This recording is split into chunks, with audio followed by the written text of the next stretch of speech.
Ezt a számot a Christopher és a felesége, a Vivian küldi a két kislányuknak, a Kiarának és a Sharonnak. Nagyon sok szeretettel is kívánnak nekik sok erőt, egészséget, boldogságot az életbe. Legyetek szerencsések!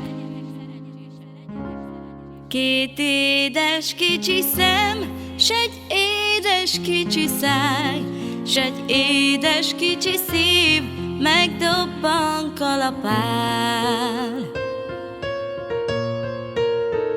Apád s anyád, kik oly büszkék te rád, így köszönt ki arra most téged a család.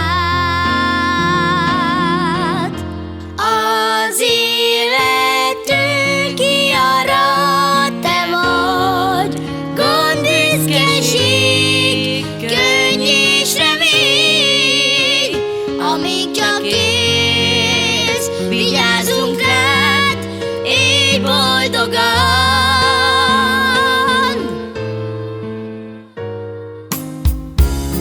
Ti vagytok mindenünk, az egész életünk, boldogság